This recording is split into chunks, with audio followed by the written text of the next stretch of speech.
Olá, boa tarde. Primeiro dia de julgamento do goleiro Bruno começa com muita agitação no Fórum de Contagem.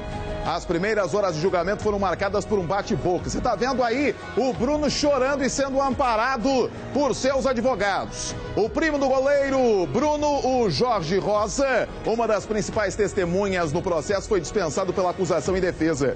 Ele já deu 3 versões para o crime. A defesa de Bruno solicitou, inclusive, que o atestado de óbito de Elisa Samúdio, emitido pela Justiça, fosse retirado do processo. O júri está composto por 5 mulheres e 2 homens. Bruno está mais 10 quilos, 10, 14 quilos mais magro, como você pode ver nas imagens. Ele levou uma Bíblia e chorou bastante no plenário. Durante toda a edição do Brasil Urgente de hoje, as informações em tempo real sobre um dos julgamentos mais esperados. E a gente vai direto ao Fórum de Contagem. O Eloy está lá desde cedo acompanhando a movimentação e traz informações de momento do julgamento. Neste momento, está sendo ouvida a delegada Ana Maria, não é, Eloy? Boa tarde. Boa tarde, Amaro. Boa tarde a todos. Olha, nesse momento a juíza deu um intervalo na oitiva, inclusive da delegada Ana Maria Santos, ela que revelou detalhes sobre o depoimento do menor, que na época era menor, o Jorge Luiz Rosa. E aqui ao meu lado o Thiago Leonard, que é um dos advogados de defesa do Bruno. Tiago, boa tarde. Em primeiro lugar, eu queria saber sobre a possibilidade de nós termos um acordo aí entre defesa e acusação para uma confissão espontânea do goleiro. Boa tarde, Eloy. Boa tarde, Amaro. Boa tarde, pessoal da Band. Isso não vai acontecer, Eloy, porque o processo penal ele não permite esse instituto do acordo. O processo penal ele busca a verdade real. Então, o que nós faremos no plenário tribunal do júri é buscar essa verdade real. E não precisa de acordo para o Bruno confessar. Vamos analisar as provas do processo, vamos analisar tudo que nós temos aqui no plenário e tudo é possível no plenário tribunal do júri, mas a tese que a defesa vem é de negativa de autoria. Nós não pensamos em confissão do Bruno em momento algum, não. Mas mais cedo, inclusive, o Lúcio Adolfo, companheiro do senhor na defesa de Bruno, nos falava que aceitaria caso o Bruno topasse falar. Caso o Bruno topasse falar. O interrogatório ele tem 2 figuras, como autodefesa e como prova para o processo. Então cabe ao Bruno demonstrar e se ele quiser confessar, é ele que vai estar confessando, não é a defesa que vai mandar ele confessar. A defesa técnica, depois de debruçar sobre os 66 volumes do processo, chegamos à conclusão que a prova é tênue, a prova é ausente da autoria do Bruno. Não existe prova que o Bruno teria arquitetado esse crime. Então, nós vamos... O depoimento do Macarrão indica isso. Não, somente o depoimento do Macarrão. Não é o suficiente? Lógico que não. O depoimento de um corréu condenado, depoimento isolado das demais provas do processo, não pode ser o único para condenar o Bruno e os demais réus nesse processo, de forma alguma. Não seria uma estratégia até da defesa de desqualificar a única pessoa que revelou algo sobre esse caso? Não, a defesa não está desqualificando o Macarrão. A defesa vai simplesmente repassar aos jurados aquilo que nós temos no processo. E o Macarrão era um fiel trabalhador para o Bruno. O Macarrão era aquela pessoa que resolvia os problemas do Bruno. Quem conhece do futebol e entende da rotina de um jogador de alto nível como o Bruno, sabe que a cabeça do Bruno era única e exclusiva para o trabalho, única e exclusivamente para o futebol. E ele precisava de um secretário de confiança para resolver os problemas extra-futebolísticos dele. E essa pessoa de confiança era o Macarrão. E por que não esse Macarrão não teria arquitetado tudo isso para que houvesse essa tragédia? Tá certo? Não é que a defesa vai trabalhar em cima disso, mas é algo razoável. Agora, vocês dispensaram praticamente todas as testemunhas de defesa do Bruno. Por quê? Nós dispensamos porque essas testemunhas não foram arroladas pela testemunha atual do Bruno. Elas foram arroladas no artigo 422 pelos antigos advogados do Bruno. Então, nós não tínhamos conhecimento do que essas testemunhas iriam acrescentar ao processo. Nós, de fato, substituímos uma testemunha pelo menor. E esse menor não compareceu para esclarecer alguns pontos que geraram dúvidas ao processo. Para esclarecer para o nosso público, Thiago, qual é o ponto forte para a defesa de Bruno que desliga ele desse crime?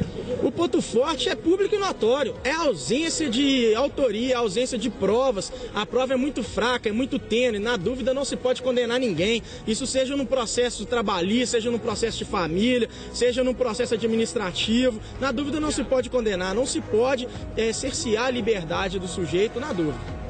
Tá certo. Então esse doutor Tiago Lenoir, ele vai ter que voltar lá para dentro, já que vai ser retomado o julgamento, e daqui a pouco a gente volta com outras informações aqui do Fórum de Contagem, Amaro. Obrigado, Eloy. Eloy trazendo informações direto do Fórum de Contagem. Pisquila, dá um take aqui. Este é o site da Band, a Band Minas, band.com.br/Minas, eu não sei, aqui ó, você em tempo real, tá vendo ali o ao vivo? Em tempo real você consegue saber o que tá rolando lá dentro do fórum. Passo a passo, a nossa equipe de jornalismo, além de você ter conhecimento de tudo através da Band Minas, da TV Band, através também da Band News FM 89.5, você também pode acompanhar em tempo real. Olha só, a notícia é que a defesa do Bruno teria feito um acordo um acordo com a acusação para que o goleiro confessasse, surgiu logo pela manhã e tumultuou ainda mais esse início de julgamento. Veja só, enche a tela.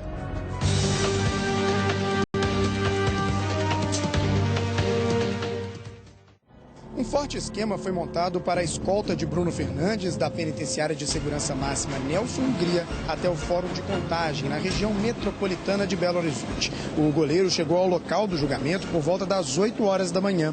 A ex-esposa dele, Daiane Rodrigues, que também é julgada por envolvimento no sumiço e suposto assassinato de Elisa Samúdio, chegou ao fórum sem falar nada. Direita, pega a sua direita.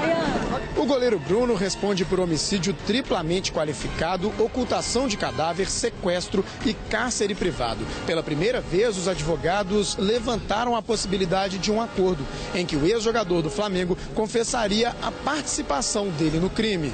Se ele confessar e disser que mandou matar, a pena para ele que ele possa até daqui a 2, 3 anos trabalhar. Entendeu? Agora, se não, ele vai vai chover uma cadeia nas costas dele e uma cangalha para ele deixar de ser burro. Um dos advogados do goleiro deixou essa possibilidade em aberto. Se tiver uma tese de confissão, pode acontecer. Mas isso não quer dizer que nós vamos levar isso à tese, não. O que nós estamos discutindo é a ausência de dolo do Bruno na morte da Elisa Samúdio. Independentemente do acordo, a acusação espera uma pena pesada. Como vocês têm acompanhado, todas as provas carreadas já no processo são suficientes para a condenação do réu Bruno Fernandes. A expectativa, conforme já calculado, deve subir acima de 24 anos. Muito bem, você pode acompanhar aí a fala do Tiago Lenoir hoje cedo, falando até no acordo. Você viu que agora à tarde, conversando com o Eloy ao vivo, ele veio com a conversa que não existe acordo, a não ser que o Bruno queira falar. E colocando a culpa toda no macarrão. Agora, eu não tive a oportunidade de debater com o Lenoir. Eu sou de esporte, pô. Vivi esporte, Lenoir também. Agora, essa conversa aqui, o rapaz fez a Bel pra... Não fez. O Bruno, se o macarrão fez, ele falou que ele pegou a menina e entregou pra um outro doido, o Bruno sabia, pô. É óbvio que ele sabia. No negócio do futebol, o cara é atleta, é jogador, joga sua bola e ganha dinheiro e deixa alguém tomando conta da vida dele, um empresário ou algum funcionário. Se o macarrão pegou a menina e entregou para uma outra pessoa para matar a menina, o Bruno sabia, pô. Essa conversa que o Bruno não sabia, e o Bruno, você viu logo no início do nosso programa, estava atordoado hoje cedo, com a Bíblia na mão, chorando bastante. E estava lendo Apocalipse. No final da Bíblia, a Bíblia estava no final, na imagem, não sei se a gente tem a imagem certinho, essa é a imagem que ele chora. Ele está com a Bíblia na mão, está lendo Apocalipse. Aí até conversava com os colegas aqui, aí o nosso Pimba até falou, deveria estar lendo Salmo, né? Numa hora como essa, mas Apocalipse estava lendo. E para quem não sabe, o Bruno, quando começou no futebol, chegou a congregar numa igreja aqui em Belo Horizonte, a Getsemane, do pastor Jorge Linhares. Já havia algumas falas do pastor falando que o Bruno ia na igreja, junto com os meninos lá do Atlético e tudo mais, e depois se descambou na vida jogando no Corinthians, nem atuando no Corinthians e depois no Flamengo, né? Daqui a pouquinho as informações direto do fórum, mas olha só, o advogado da família Samúdio voltou a dizer que a melhor opção para o Bruno, esse que você viu aí nas imagens chorando com uma Bíblia na mão, é confessar o crime. Zé Arteiro ainda criticou a defesa do goleiro. Veja só, enche a tela. O negócio dele é chegar, confessar, tomar uma pena pequena, como macarrão, e pronto. Daqui a 2, 3 anos vai jogar bola. Mas ele quer dizer, quer sair como se a Elisa não tivesse existido, como se o Bruninho não existisse, como se ele mesmo não existisse nessa história, entendeu? Então pronto, vai chover cadeia para ele e de presente, como prêmio, vai levar uma cangalha, entendeu? Para deixar de ser burro.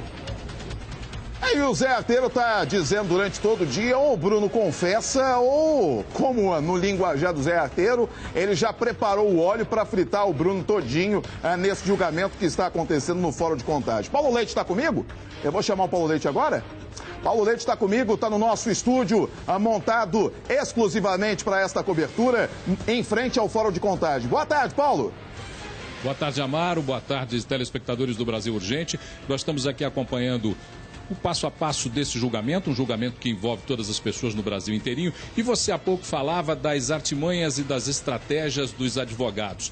Há muito tempo, Amaro, a gente ouve as pessoas dizendo que a notícia virou espetacular, que a imprensa transforma a notícia num espetáculo e num show.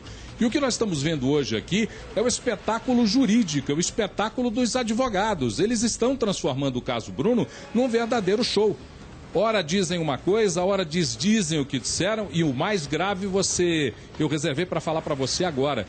O advogado Lúcio Adolfo, a quem respeito muito, tenho toda a consideração pelo doutor Lúcio Adolfo, disse agora há pouco na porta do fórum, e nós temos isso gravado, o repórter Jacques Léo estava presente, gravou, daqui a pouquinho nós podemos exibir essas imagens, essa sonora do doutor Lúcio Adolfo. Ele disse que se o promotor sair na porta do fórum com uma prova contra o Bruno, todos nós da imprensa iremos atrás do promotor para pegar essa prova. Mas se o advogado de defesa do Bruno sair com uma prova absolvendo o Bruno, nenhum de nós irá até lá para saber que prova é essa. Olha que absurdo. Como se a imprensa tivesse a responsabilidade de dizer o que é certo ou o que é errado num caso como esse, num julgamento de repercussão nacional, como esse julgamento do desaparecimento e da morte de Elisa Samúdio. Oportunidade de ver essa entrevista aí do Lúcio Adolfo, e uma colega nossa ainda perguntou, o senhor está colocando a culpa agora na imprensa da morte da Elisa? Eu posso colocar sim, porque vocês fazem um espetáculo, eu acredito que o espetáculo é para os advogados. Você vê que o Quaresma conseguiu uma liminar para ficar lá acompanhando e dando pitaco ainda no julgamento. O julgamento não tem nada a ver com ele, o julgamento dele é do Bola. No mês que vem ainda. Então você vê, como você propriamente disse, os advogados aparecem mais uma vez. E olha só, pode o Lúcio Adolfo falar o que for, o Lenoir e o Simin. Se o Bruno der um revertério na cabeça dele, ele fala ou não fala, ou manda todo mundo ir passear. Ele fez isso com o Rui Pimenta no julgamento passado, não é, ô Paulo? Mais um detalhe, conversando com o doutor Arteiro me disse o seguinte, a juíza e o promotor e a defesa, e a acusação, aliás, não querem acordo nenhum pela metade. Ele me disse o seguinte, não se cometerá o mesmo erro que se cometeu com o Macarrão.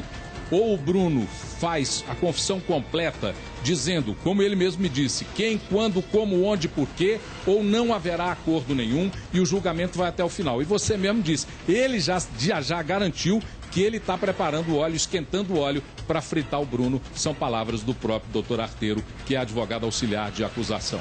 O clima aqui no fórum, Amaro, é de expectativa, mesmo porque toda aquela comoção do início, a manifestação de populares, pessoas que vinham fazer manifestação pedindo justiça ou a favor dos direitos humanos ou contra a violência contra as mulheres, essas pessoas já foram embora, já não estão mais aqui no fórum.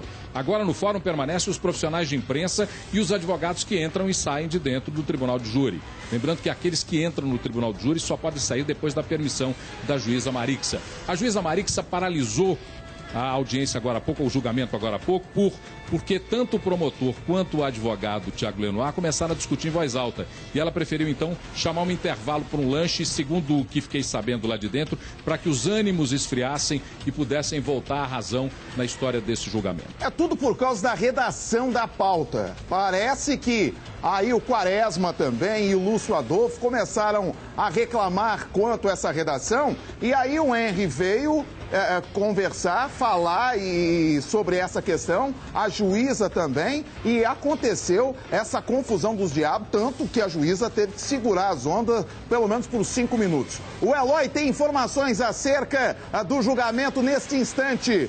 Vamos a um outro lado do Link Band. O Eloy está de um lado, no nosso estúdio montado para a cobertura tem o Paulo Leite, e o Eloy está na frente do fórum. Fala, Eloy! Pois é, Amaro, olha, a gente teve mais cedo, pouco antes desse intervalo que eu falei agora há pouco, um entreveiro aí entre o Lúcio Adolfo e o promotor de justiça.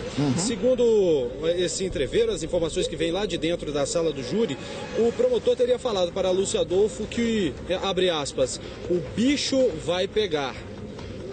Fecha aspas. Essa o motivo que motivou, aliás, a razão que motivou um bate-boca lá dentro do tribunal, e por essa razão a juíza decidiu interromper para um lanche rápido e para que os ânimos também se acalmassem, Amaro. A delegada, a doutora Ana Maria, ela está contando passo e passo tudo o que ela ouviu do então menor, o Jorge Rosa.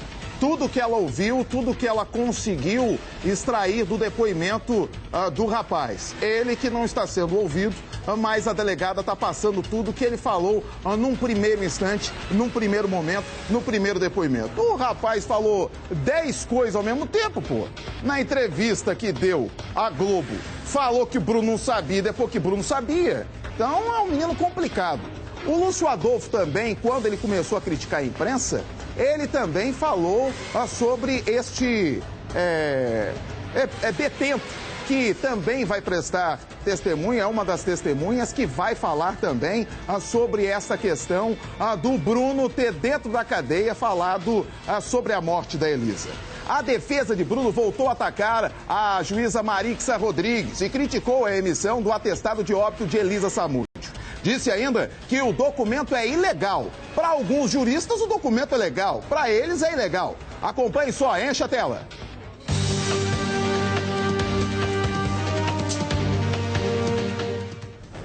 A juíza, a doutora Maria, de quem eu tenho muito carinho e respeito, não tem poderes, não tem competência para arrumar atestado de óbito. Você quer ver? Morreu um monte de gente no desabamento de prédios no Rio de Janeiro. Quem é que pode dar atestado de óbito lá no Rio de Janeiro? Juiz do Rio de Janeiro. Por que então o pessoal lá do Sérgio Naia, daquele prédio caído, não vem buscar atestado de óbito aqui? Porque juiz de Contagem não pode dar atestado de óbito para coisa que aconteceu no Rio de Janeiro. Juiz de Fortaleza não pode dar atestado de óbito para quem morreu em Contagem. Juiz de Contagem não pode dar atestado de óbito para quem morreu em Vespasiano. Gente, precisa ser advogado para saber isso? Aí o que acontece? Num primeiro momento, os advogados reclamaram do atestado de óbito. Mas se teve um julgamento do Macarrão, que possivelmente a menina morreu. Se a menina morreu, o Macarrão tomou uma pena nas costas de 12 anos, é porque morreu. Agora estão questionando aonde que foi dado este atestado de óbito. Aí você vê, agora eles reclamam disso, como foi o caso do Lúcio Adolfo. Olha só, tu não pode perder já a entrevista de uma testemunha que seria a chave neste julgamento do Bruno. Só que só vai participar do julgamento do Bola é a Andréia, que foi amante do Macarrão. Ela vai falar daqui a pouquinho aqui na Band. A entrevista com ela já, contando detalhes do caso. Ela estaria nesse julgamento, não teve tempo hábil para ela participar. Então ela vai participar no do Bola. Daqui a pouquinho, detalhes no olho da Band. Mas agora eu tenho um recado para você. Eu vou te apresentar mais uma vez o Pé Fino Mircris. Olha só, isso aqui não existe mais. Larga a mão disso. Você tem que jogar fora um negócio como esse, para que você passava essas lixas horrorosas. Isso não existe mais não, ó. Pé Fino Mircris é a melhor opção para você, meu amigo. Olha só, uma loção pédica que combate o ressecamento dos pés, auxilia nas rachaduras e afina o pé. Ele é uma fórmula original da marca Mircris, que há 22 anos realiza o sonho de pés bem cuidados. Vou te mostrar como é que você vai usar, hein? Você vai aplicar essa loção sensacional, esse produto após o banho. Tomou aquele banho gostosinho antes de mimir? Passa na sola do pé, coloca a meinha e pronto. Durante toda a noite, olha só, durante toda a noite o Pé Fino Mircris vai agir na sola do pé. Então não perca tempo. Durante toda a noite você vai sentir a diferença. E com o passar dos dias vai sentir a diferença mesmo, hein? Então não perca tempo. Vá buscar o seu nas lojas de cosméticos, farmácias e drogarias. E agora o desafio o Pé Fino Mini Cris continua com o Amaro aqui na TV, hein? Comprou, usou e não gostou, eles devolvem o seu dinheiro no ato. Conheça um pouco mais do Pé Fino Mini Cris no www.pefino.com. E você que é lojista, tem em seu estabelecimento Pé Fino Mini Cris? Ligue e consulte os nossos distribuidores em 2 telefones. 31 98 83 15 35 ou 37 30 77 7545. Vou repetir, 31 98883 15 35 ou 37 30 77 7545. Pé bonito e bem tratado somente com legítimo pé fino da marca Mini Cris. Olha só, vou pro intervalo e na volta a entrevista com a testemunha-chave, a ex-namorada, amante, mulher do macarrão, rapaz, que vai contar detalhes de como que era o relacionamento dela e se ela sabia ou não da existência da Elisa e da confusão lá naquele sítio. Em 2 minutos a gente volta com tudo isso e muito mais. É a cobertura especial da Band no caso Bruno, desaparecimento e morte de Elisa Samúdio. 5 horas, 8 minutos em Belo Horizonte. Eu volto já aqui na tela da Band.